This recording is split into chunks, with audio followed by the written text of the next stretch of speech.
Welcome to Storm the Gates, Book 3 of the Rogue Gods Trilogy by Melinda Kucsera. Part 11. Chapter 41, Falling War God. A little while ago.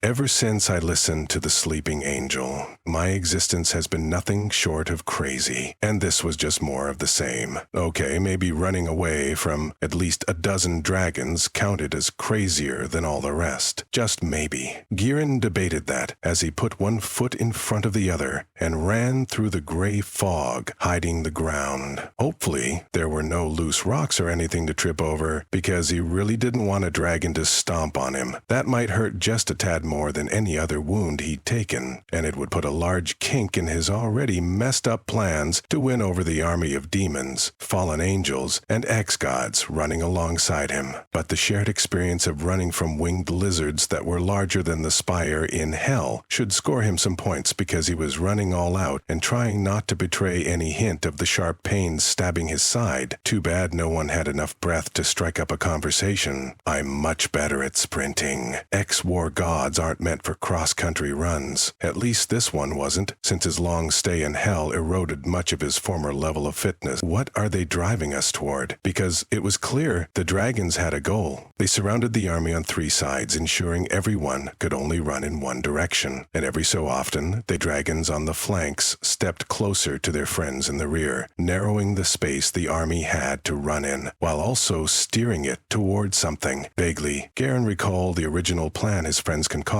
Was that plan still in play, or did the dragons invent a new one? He couldn't find out, since none of his friends flew over the army, not even once. But they must know I'm down here, running like a fool, and I really hate running. But he did a lot of running since the sleeping angel convinced him to steal a book from the Library of Forbidden Knowledge. I should have told her to shove her plan where the sun doesn't shine and walked away, but he didn't, because she offered him an army. So he gritted his teeth and ran on through the never-ending fog. I hope the dragons have a destination in mind. I don't want to spend the rest of my existence running through the gray between. Just when he feared he would collapse from sheer exhaustion, the shifting sand under his feet, which was bloody hard to run on, changed to something that crunched and sank, so that wasn't any easier to run on. The fog faded too, giving everyone a good view of the bones they now stepped on. Ahead, a column of acrid black smoke that reminded Guerren of some parts of hell appeared. So the dragons were sticking to the original plan after all, and that meant the smoke column probably hit a portal to hell. I don't want to go back there. Every fiber of Guerren's being revolted at the idea of returning to hell. I escaped. I should get to stay away from there for a long while. But the dragons didn't get that memo, because all 12 surrounded the boneyard so no one could escape, and they glared menacingly as they opened and closed their claws like they wanted to take a slice out of someone. Guerren didn't want those wicked claws to cut him open. No, thank you. So when the crowd jostled him toward the portal, he stumbled into the smoke and left the gray between and the dragons behind. The angels probably stayed in heaven, but he wondered what became of Natali. As the smoke faded, revealing a glowing orange sky and the sun-baked ground far below, Guerren fell toward the ground. Since he didn't have wings, he kept falling even though he windmilled his arms. Unfortunately, that didn't slow him, and none of his winged friends flew past to offer him a ride. This will hurt a lot. At least he wasn't running anymore. That was the only upside of his predicament. Everyone else fell too, and the fallen angels look angry about that, because they used to have wings. But they lost them when they fell from heaven the first time, so they could just fall like everyone else. Guerren fell because he couldn't teleport since the first time he fell, but some of my old powers came back. Surely there's something I can do to slow my fall, so I don't end up in an undignified heap of broken bones. The wind picked up, and it shoved him and everyone falling around him sideways. Did that slow me down even a little? It was hard to tell, since he hurtled toward the ground still, and that hard, packed surface rushed toward him, but that gave him an idea, and he called that fire in his belly to his hands, where it might do some good. Flame shot out of his hands, and he slowed as the force of the fire pushed against the gravity, pulling him down. Yes, now this is more like it, or it was, until someone grabbed his left leg and someone else wrapped their arms around his right leg. Guerren shot more fire from his hands, as shouts preceded more hands grabbing hold of him, forcing him to call up more more and more fire to stop himself from splatting on the ground. Maybe I can keep everyone from splatting. Then they'd have to follow me because I'd be their savior. Guerren grinned like he won something because he finally had. To me!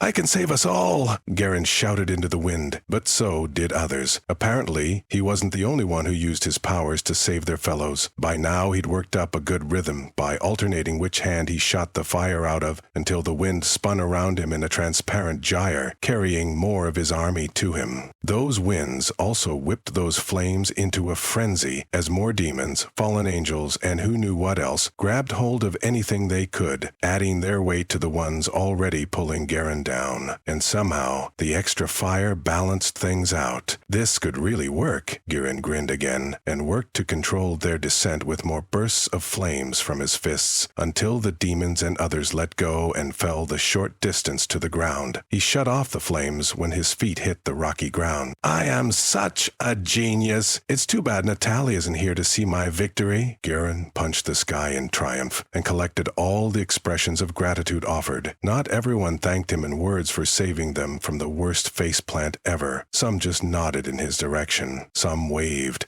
and some just glared at him like they resented owing him anything. But everyone milled around, uncertain what to do next. Guerren also stood there, for lack of anything better to do. I have my army now, but where should I lead it? He didn't need to conquer anything, nor was there anything to conquer except some shapes on the horizon that might be a city. You did well for yourself, Lionestra said as she strode toward him with not a single blonde tress out of place despite their short-lived duel. Are you going to challenge me for command? Guerren folded his arms. Did he want her to challenge him? It would be fun to fight her on solid ground this time, but he needed a second in command, and she was the most capable creature here, aside from him. Do I need to? Lionestra cocked her head to one side and studied him. Meanwhile, a dark tubular thing appeared in his peripheral vision, and she must have seen it too, because they both turned at the same time and stared at it. The unknown magical object swelled until it looked like a black funnel just standing amid the boxy silhouettes of buildings. Well, that was something they could conquer. Ask, and you shall receive, Guerren said aloud, unable to believe his luck turned so fast. Comics gods, to your dark father fly, embrace your dark side. At my side, your time is nigh, whispered the adversary. But that was the weirdest offer anyone had ever uttered within Guerren's hearing, so he ignored it. After all, the adversary didn't create the gods in his pantheon. He just manipulated Guerren and many others to rebel against the creator and fight in a war that was doomed from the start. I would run away from that if I were you. It looks foul and it'll feel worse than it looks. Lionestra spat on the ground, then jogged toward the spinning funnel cloud thing. Guerren suppressed a groan and followed her. You said you'd run away, so why are you running toward it? Unlike you, I don't have a choice. When my prince calls, I must answer. Lionestra broke into a run, nor was she the only one. Many demons followed her. Guerren couldn't tell how many, since he wasn't the tallest ex-god ever to exist, and quite a lot of demons stood over 7 feet tall. Oh God, please, can we stop with all the damned running? Does no one ever travel any other way? Guerren cursed his luck and ran after her because his options narrowed to chase after her or stop and get trampled by the demons running behind him. So he gritted his teeth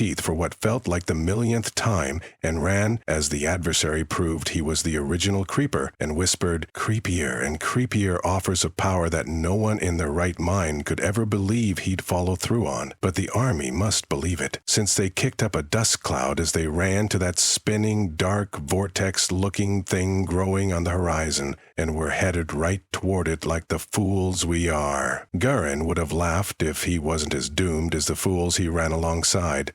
Chapter 42. All Things Spin. Guerren stood his ground and waited for Vangiana to do her worst as a chilly wind buffeted him. The wind might have come from her, or it might just presage a storm, since it was out of place on this warm day. I forgive him. We all make mistakes, and that's what this is. No one was harmed. Just let it go, Sarn said from where he sat on a boulder. How could he just let this go? If he forgives you, then I guess we all do. Sarn's sister said, but she must be lying. Ivarien didn't glance at either of them to check. They were more more generous than he would be in their situation. I don't deserve their compassion, but he was beginning to understand why Ran helped him in the future and gave him and Rosalie a place to stay without asking for anything in return. Just thinking about her stabbed him in the heart with grief. Rosalie was gone. I want to go to Papa now. The child, Ran demanded, and someone argued with him, probably Sarn's brother, since Myren was trying to corral the little boy. But Iverian ignored that because they weren't important. They're both right. If the wronged don't want vengeance, then you can't take it on their behalf. Mom tugged his arm, but he broke from her grasp easily, since she was almost completely transparent, like a ghost now. Soon she'd be gone, and he would be too, because she'd die before she had him. I don't believe you. She might be alive at this time, but she won't be there if I return to our time. Iverian clenched his fists. He didn't know if you could return to his time. It must be fading away, just as he was. Did you look? Sarn's sister asked as she faded into a white glow. Why was she disappearing? No one went back in time and caused her mother not to give birth to her. Where are you going? Zarin asked his sister. I know how to resolve this. I just need to fetch a friend first. Sarn's sister vanished. No, Rand, come back here. Mirren shouted as the little boy headed for Vangana. Sarn staggered toward his son, his arms outstretched to grab him. Rand, no, go back to your uncle. A life for a life. I lost someone I loved dearly, and now so will you. Maybe then I can have some peace. Iverian called the cold of the past to him, and an icicle formed in his hand. It would do just fine. He stabbed downward at the little boy who would never grow up to steal Rosalie's affection. No.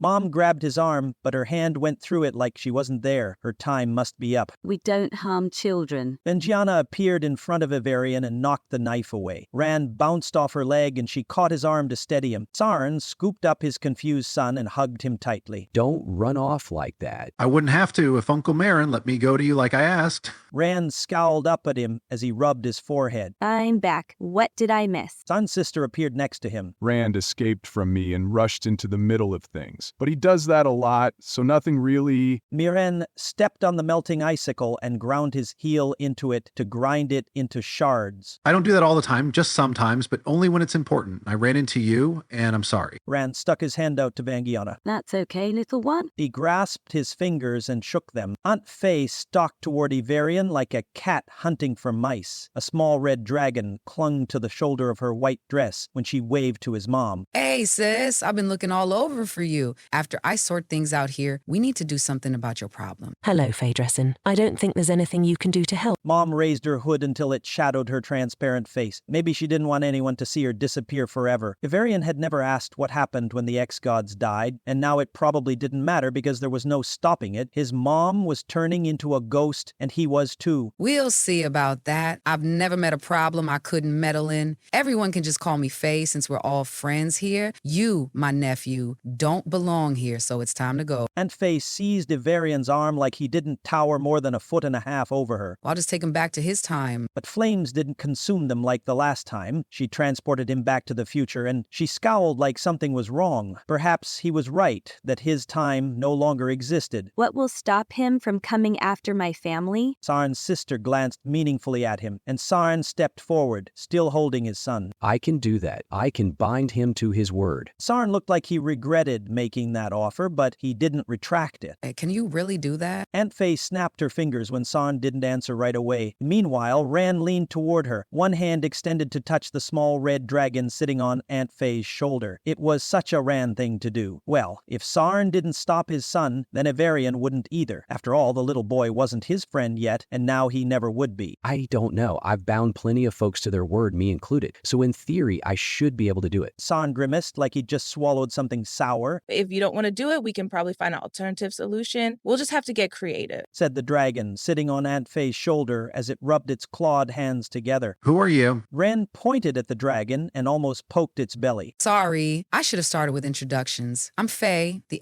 Goddess of the Future, and a bunch of other defunct titles. And I'm here to take him back to his time as a favor for your sister. Aunt Faye waved to Sarn's sister, but she held tightly to Iverian. After he binds him, of course. I like that solution. It squares things nicely. Vagiana rested her hands on her hips. After you take him home, what happens to me? He freed me from my long imprisonment, so I might still owe him a debt of gratitude. I've got a few ideas about that. Let's get this sorted. Then why don't you and Sobman come to my place for a chat? Istiana, you should come too if you can. so we can find a solution for your little fading problem. Faye grinned and her red glowing eyes swirled as she radiated power. I don't think I can. Istiana gestured to her faded state as glowing motes floated away from her. This is my uncle's fault. He dragged me into all of this. Ivarian twisted his arm, but he couldn't break his aunt's grip. Her small fingers were like a steel trap. Yes, we still need a solution to your problem. I've already got our brothers sorted. They're trying to hold things together. But we shouldn't talk about that here. These nice folks don't need to know about our family drama. Aunt Faye grimaced. Family drama was putting it mildly. But if she wanted to downplay Uncle Hitaglia's insane plan to bring the old pantheon back, then that was her business. What sort of challenge? Antiana perked up at the idea of a challenge. I'll explain later. These nice folks had enough of our kind for one afternoon. Let's not spoil their evening, too. Faye waved to Sarn and his family. You're not spoiling it. This is like watching history happening in real time. Another boy said, how many siblings did Sarn have? You're too kind to say that.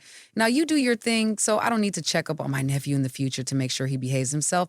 I've got enough on my hands without adding that responsibility. Faye snapped her fingers to get Sarn's attention because the mage was staring off again. Wait a minute. If you're the goddess of the future, can't you do it? Don't you control everyone's fate? Well, yes, but there's a small problem with that. Aunt Faye pinched the air with her free hand. Normally, I just change his fate and presto. Aunt Faye snapped her fingers. The problem's solved, but time is messed up right now, and I'm trying not to stress it until it's fixed. But I don't know how long it'll take to fix it, or if I'll have time to find my nephew and change his fate when it's safe to do so. And that leaves plenty of time for something else to go wrong, because every decision creates a new future. No one looked happy with that answer, and Rand chose the silence that followed to argue with his father about something. And that brought back memories of his family. With some effort, Ivarian tuned them out until Rand shouted, What's that black spinning thing? Rand pointed at the sky. What spinning black thing? Ivarian glanced at the sky, too. He didn't know why. Maybe it was the feeling of impending doom that socked him in the gut and stole his breath that made him look. What is that? I don't know. Do you know? Aunt Faye directed that question at the only mage within reach. But Sarn shook his head, then chased after his son, who somehow escaped his hold. Wait, Rand, where are you going? I want to see what the thing in the sky is. Rand shouted over his shoulder as he dodged his aunt and his uncle. The kid ran fast on his little legs across the meadow toward the standing stones that surrounded Mount Eredrin, but he didn't run fast enough to outrun his father. Sarn might have cheated and used magic too, since a green glow flickered in front of Rand for a split second, stopping his headlong dash. But the glow vanished when Sarn scooped up his son. Don't run off like that. A shadow fell over Sarn, his son, and the stones standing taller than them both, as the thing Rand pointed at just moments before fell toward them. Sarn, look out. Sarn, look out! Shouted both his siblings, but Sarn didn't need the warning because he backed away. His long strides took him out of the path of the falling object, growing in size as it descended. As the spinning black thing dropped from the sky, it shot out black tentacles, and they grabbed hold of the enchanted trees backing away from them. The captured trees twisted and slashed at the tentacles to free their branches as the house-sized thing descended. Its center spun inward like a whirlpool. What is that thing? Morgana or one of her sisters asked as she passed him. Since they all looked and dressed alike, it was hard to tell them apart. Why did she show up now? It looks like a gateway, but the last one was white,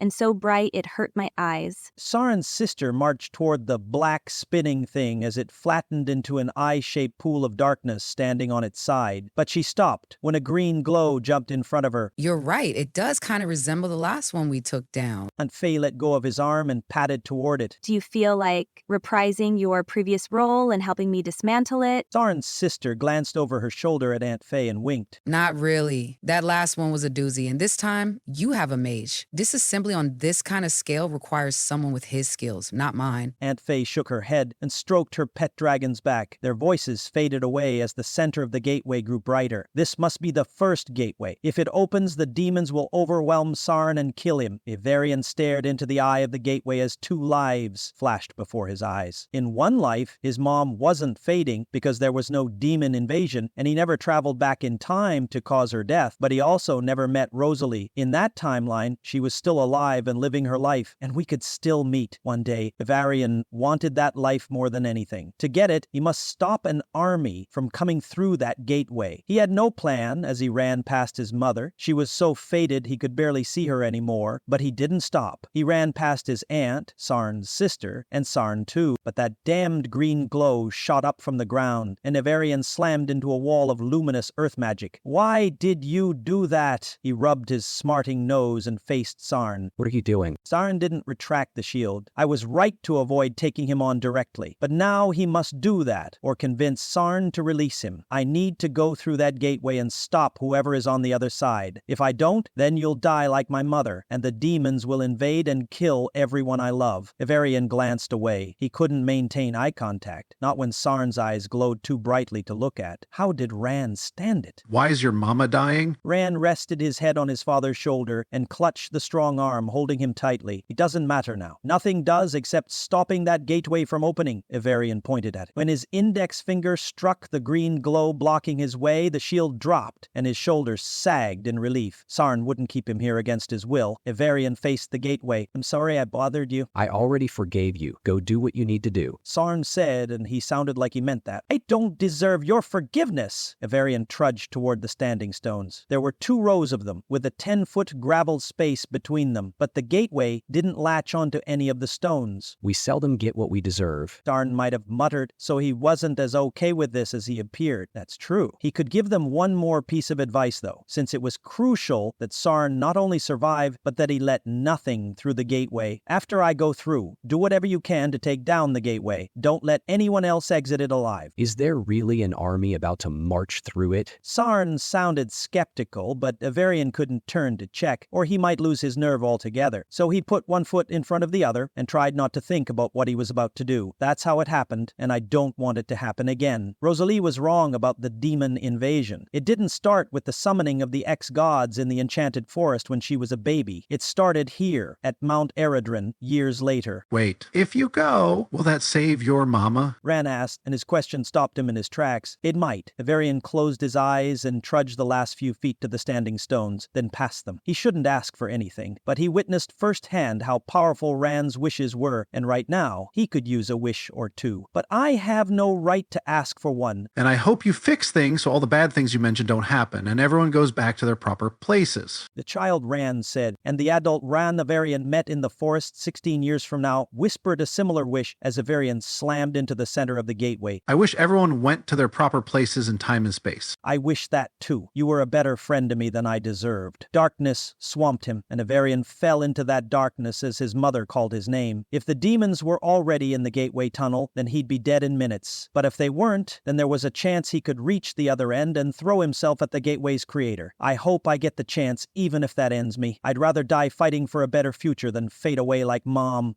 Chapter 43. Don't stop running. I really, really hate running. As that thought looped through his mind, Guerren pressed a hand against a stitch in his side, but that didn't stop the pain, since this was hell and someone, probably the jerk who ran the place, dialed up the default setting for pain to 11, so it felt like someone hacked at his side with a machete. Guerren glanced down every so often to make sure that wasn't happening, as the hot, dusty air of hell sawed in and out of his lungs, making them feel like they were also burning. If he stopped, the demons behind him would trample him into the hard, baked ground. Would that hurt more than his current reality? Guerren thought about just stopping again, but something inside him pushed him to keep running, because he wasn't a quitter. Before he fell, he didn't hate running nearly this much, but back then, he was immortal, with a warrior's physique and peak physical condition. Now, he'd rate this physical condition somewhere around the level of someone who spent a long time in captivity and underwent some torture when his captors tried to strip him of his awesomeness. Though when a dark shadow fell over him, he sighed with relief as he slowed to a walk with the pack of demons surrounding him. But something about the spinning tower of darkness ahead looked wrong. Was the giant black funnel thing falling toward him? Yes, it was. Guerren pointed at the ground outside the massive shadow. Run to the left. We need to get out of its shadow, preferably before the unknown object of incredible size fell on them. When no one turned more than their heads while they jogged onward, he summoned his command voice and shouted orders as he pushed through the ragged rows of demons. Either they'd listen to him or they'd get flattened. He'd lost sight of Lyonestra, so to hell with her. I'm not risking my hide for her. Guerren pushed through the runners until he stood outside the shadow of the giant thingamajig falling toward the army, still jogging to the silhouette of a city on the horizon. Come, ex-gods, to your dark father fly. Embrace your dark side. At my side, your time is nigh, whispered the adversary, as if he knew Guerren no longer ran toward a giant, dark thing that could squash him. No thanks. I listened to you a long time ago, and it didn't turn out well for me. So you can repeat your offer until you choke on it, but I'm not listening. Guerren covered his ears for a moment, then let his hands fall to his sides when that didn't block out the Lord of the Creeps. Unfortunately, he was the only one who stopped their mad dash, and that was weird because he wasn't the ex-god of good sense or wisdom. But here he was, exercising both at the same time. Look at me, taking on traits of my fellow Pantheon mates. Guerren smoothed his tunic and ignored the sweat patches. Unfortunately, everyone else took the adversary up on his offer. Guerren couldn't just stand there as row upon row of demons and other creatures from hell ran past him toward their doom. I must do something. How can I get through to them? As ex-gods went, he wasn't the best orator, and his natural charisma took a beating during his long time in hell. But he could dust it off and try. One of the first skills he learned as a little godling was how to use his voice to command people. Now seemed like a great time to practice that skill, since he was outside the shadow of the falling, spinning thing. What can I offer them if they follow me instead? When the funnel cloud finally landed, it didn't shake the ground where he stood or make a deafening thud. In fact, its top, which was hollow like a tube, didn't hit the ground at all. The thing lay at an angle propped up by something he couldn't see from here, and somehow the tube was rigid enough that it didn't bend or break, even though it still spun. What the hell was it made from? Guerren stared up at the tip of the tube 100 feet above his head. Did it punch a hole in the sky and vanish? Well, that's not something you see every day. Guerren stroked his stubbled chin. Should he do something about that other than watch it? It was pretty spectacular, and entertainment was hard to find in hell. Maybe he should just enjoy the show?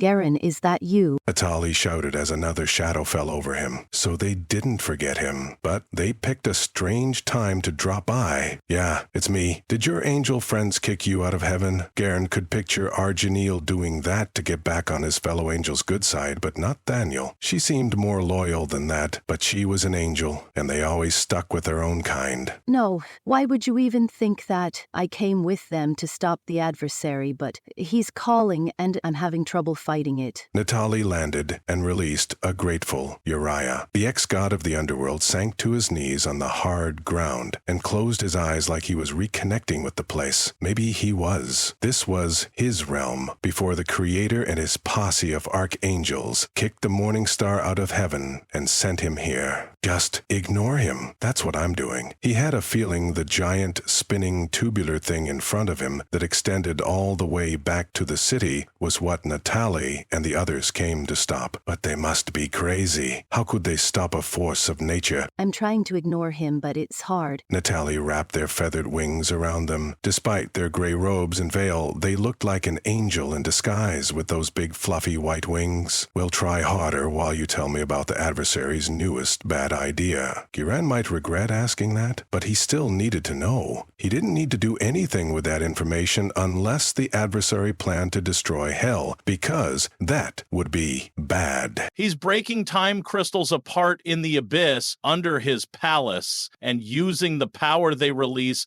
to create a gateway to somewhere. Uriah patted the ground like they were old friends. Maybe he was glad to be on solid ground again. Guerren could understand that after his one brush with flight. Feet definitely belonged on the ground. So, you're telling me that's a gateway? He pointed at the diagonal funnel cloud that seemed to divide into two and revolve revolve around itself while it lay there, but that violated the laws of nature on so many levels, so he must be hallucinating it. Yes, that's what I saw. So what do we do about it? Uriah shot to his feet and got in Guerren's face so he could glare at him, but under that bravado lay a deep pool of fear. Guerren could see it in his eyes, but the underworld god was doing a good job of masking it. If the adversary's plan freaked out Uriah, then this was a lot worse than it sounded. We could let the angels handle it. After all, that was their job. Guerren turned to face the disappearing end of the gateway, but that didn't sit well with him. The thought of the angels getting into an epic fight for the fate of what was at stake this time. What's he planning to do? Because if his plan is to leave hell, then good riddance to bad rubbish. Guerren faced Uriah again.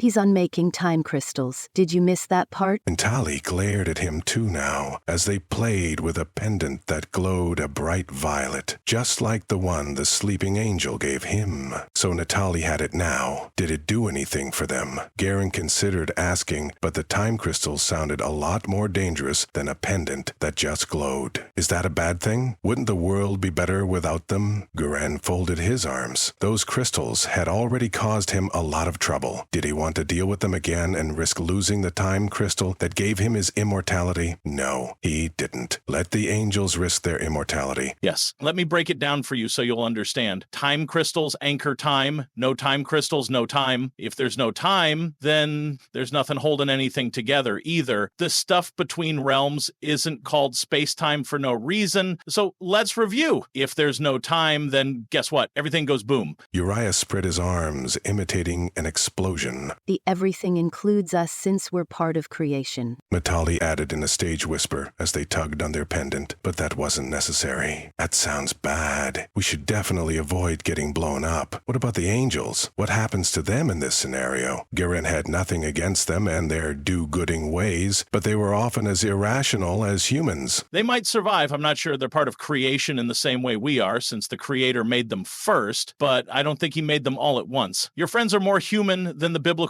angels that threw you into hell. Uriah shrugged, like that wasn't an interesting observation. But he was right. Danielle and Arjanil were the most human angels he'd ever met. They could empathize and decide things based on gut feelings alone. They didn't need someone to give them orders, because they were probably created to act independently on their own initiative. The angels Guerren met before the fall didn't do any of those things. While we stand here, that gateway is getting closer to done. Natali reminded them. Did the angels have a plan? Guerren hoped they did because he didn't. The plan was just to stop the adversary, but they must be having trouble with that because the gateway is still there. Uriah folded his arms and glared at Guerren like that was his fault. Did they say how they intended to stop him? Guerren glared back. If the ex-god of the underworld thought he could cow him, then he had another thing coming. Would we be standing here if they did? Natali finally said, "What am I supposed to do about that? I don't know how to shut down a magical gateway. In case you forgot, I'm just a war god. I'm not a mage. And you need a mage to destroy that thing." Guerren pointed at the long, dark tubular spell that dwarfed them as tentacles shot out of its side. "What the hell are those things?" He dodged their grabby, pointy ends. "Maybe the gateway is hungry," Natali suggested, as they darted out of range, too. There's just one problem with that assumption. Gateways aren't alive, so they can't eat. Those tentacles are something else. Uriah backed away from them. Maybe they're a defense mechanism.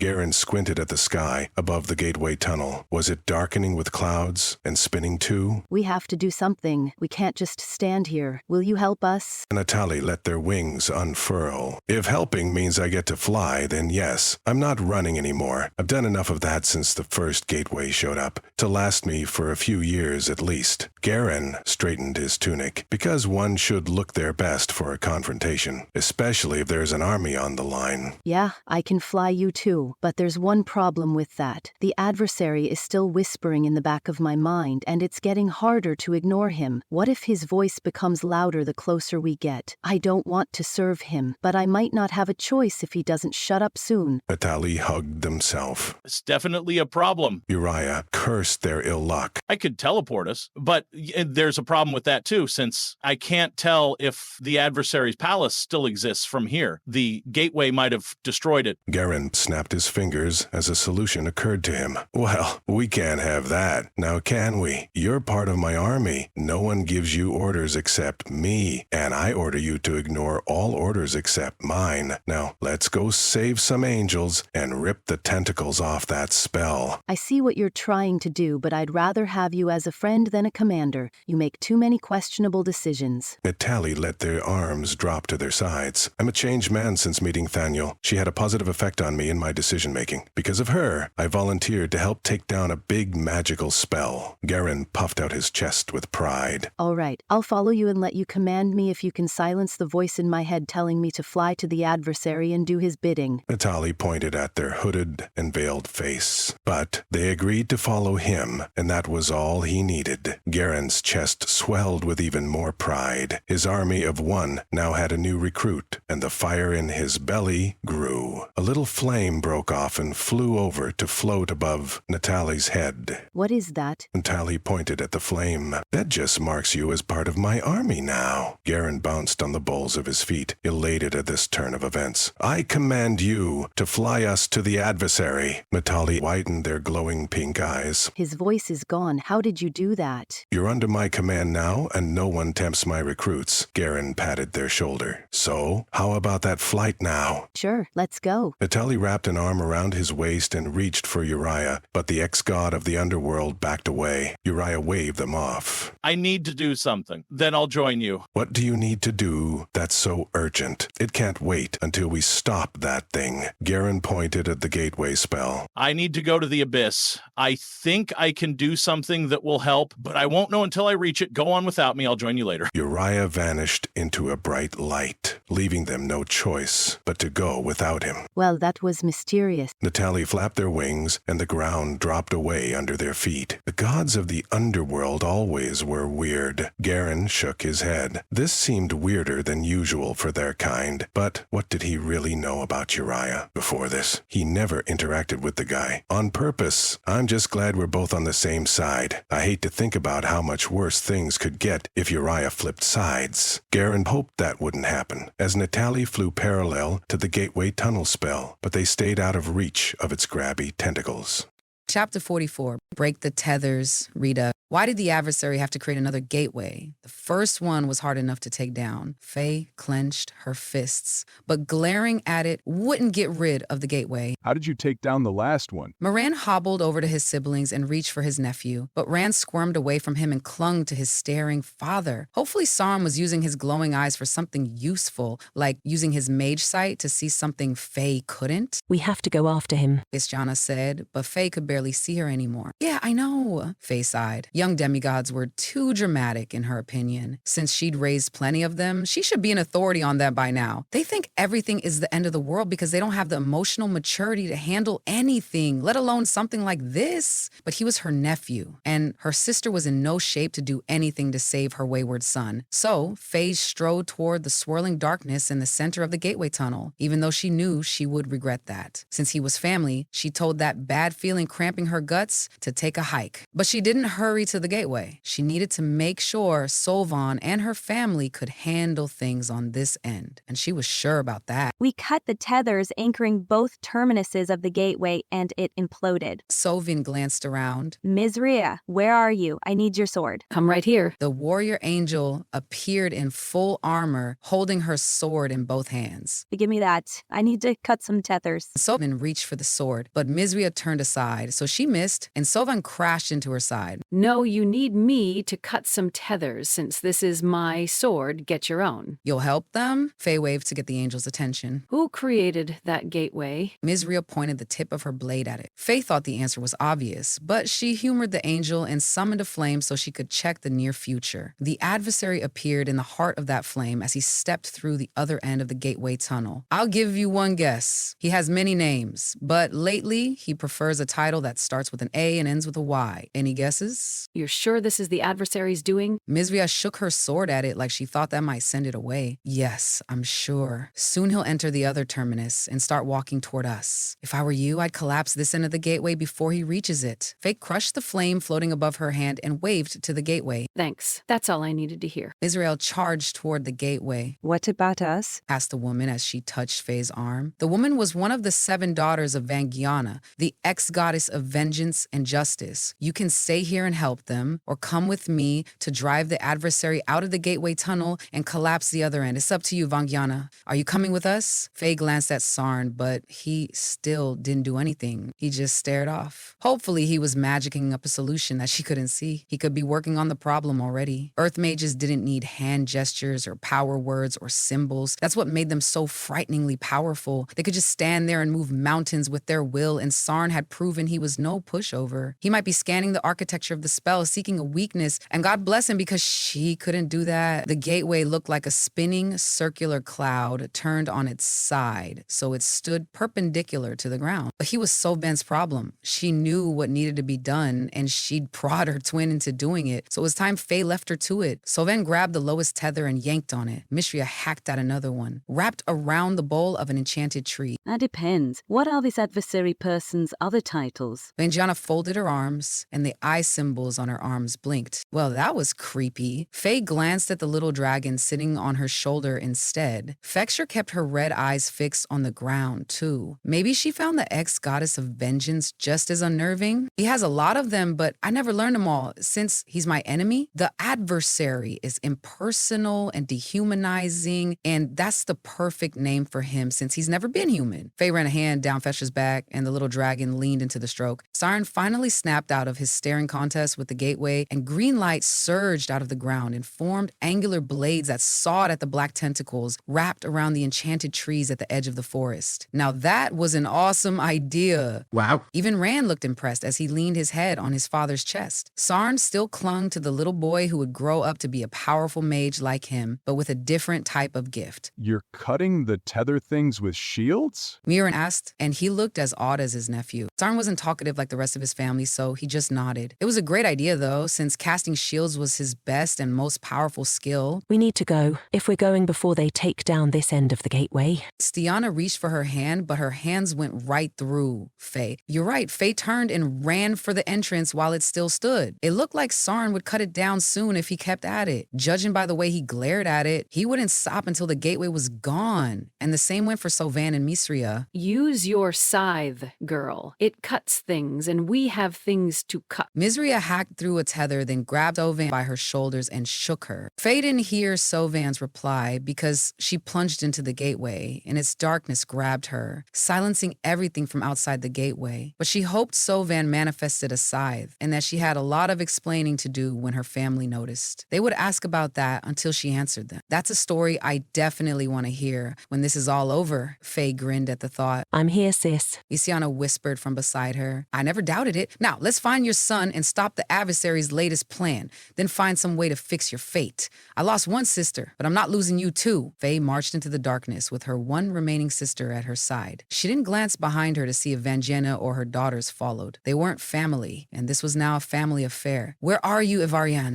You've been listening to Storm the Gates, Book 3 of the Rogue Gods Trilogy by Melinda Kucsera. Subscribe to the channel so you'll be notified when the next part publishes. The Rogue Gods Trilogy is available as an ebook and paperback, and now a full cast audiobook. Click the link in the description to order your copy. If you love the Rogue Gods Trilogy, then you'll love Melinda's other epic fantasy adventure books too. They're just as full of magic and mayhem, and characters who will do anything to achieve their goals. Check them out at the link in the description, and while you're there, sign up for her newsletter so her characters can talk directly to you. Thank you for listening.